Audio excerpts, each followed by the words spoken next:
સુરત સહિત દક્ષિણ ગુજરાતમાં 4-5 દિવસ હીટવેવની આગાહી કરવામાં આવી છે। તેને લઈને સુરત તંત્ર એલર્ટ મોડ પર છે। Surat civil hospital alert mode પર છે। અહીં નવો હીટવેવ ઝોન તૈયાર કરી દેવામાં આવ્યું છે। 10 બેડનો હીટવેવ ઝોન કે જેમાં વેન્ટિલેટર સહિતની અત્યાધુનિક ઇમરજન્સી સુવિધાઓ ઉપલબ્ધ રહેશે। જે પ્રમાણે હીટવેવની આગાહી કરવામાં આવી છે તેને ધ્યાનમાં રાખતા બપોરે 12 થી 3 નો ગો ઝોન પણ જાહેર કરવામાં આવ્યું છે। કામ વગર ઘરની બહાર ન નીકળવું જ્યાં સુધી ખૂબ જ જરૂરી ન હોય, અને જો તમે બહાર નીકળો છો તો છત્રી અથવા તો કોઈ પણ એવું વસ્તુ કે જેનાથી તમારા શરીરને ઢાંકી શકાય, તે ટોપી હોય, છત્રી હોય અને પાણીની બોટલ કે જે તમને હાઇડ્રેટિવ રાખે તે પોતાની પાસે રાખવું ખૂબ જ જરૂરી છે। હાઇડ્રેશન પૂરું પાડતી કિટ હોવી જોઈએ। ડોક્ટર અને નર્સિંગ સ્ટાફને વિશેષ તાલીમ આપવામાં આવી છે। સનસ્ટ્રોક માટેની ખાસ ટ્રેનિંગ આપવામાં આવી છે। એ સિવાય વાત કરીએ તો ડિહાઇડ્રેશનથી બચવા માટે પાણી, છાશ, લીંબુના શરબત આ તમામનું સેવન કરવું ખૂબ જ જરૂરી છે।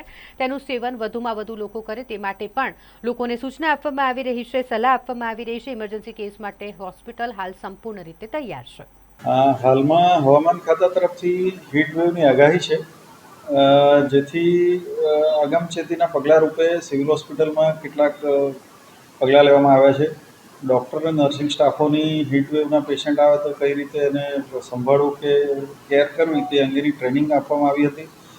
કેઝ્યુઅલ્ટીમાં પણ એ માટેની વ્યવસ્થા કરવામાં આવી છે અને એક 10 બેડનો વોર્ડ પણ બનાવવામાં આવ્યો છે। ચોથા માળે કિડની બિલ્ડિંગમાં બનાવવામાં આવ્યો છે, જ્યાં વેન્ટિલેટર સહિતની તમામ સુવિધાઓ ઉપલબ્ધ છે।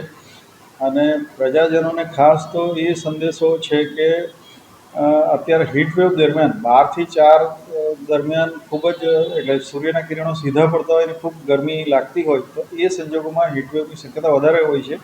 અને પર્ટિક્યુલરલી ખાસ કરીને વૃદ્ધો, બચ્ચાઓ અને પ્રેગ્નન્ટ લેડી આ સમય દરમિયાન બને ત્યાં સુધી બહાર ન નીકળે એવું સૂચન છે।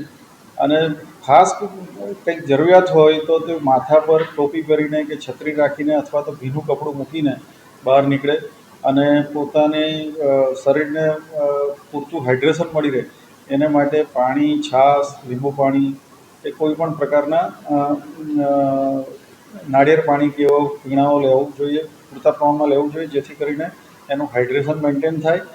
તદુપરાંત ORS પણ રાખી શકાય। હોસ્પિટલમાં પણ એ રીતે ORSને બધું રાખ્યું છે, જેથી કરીને ઓરલ ફ્લુઇડ સારું જાય તો હીટવેવની આડઅસરથી બચી શકાય। અને ધારો કે હીટવેવનું એટલે એનો અસર થઈ જાય ને એ પ્રકારના પેશન્ટ આવે તો એને માટેની તમામ પ્રકારની સુવિધાઓ સિવિલમાં ઉપલબ્ધ છે।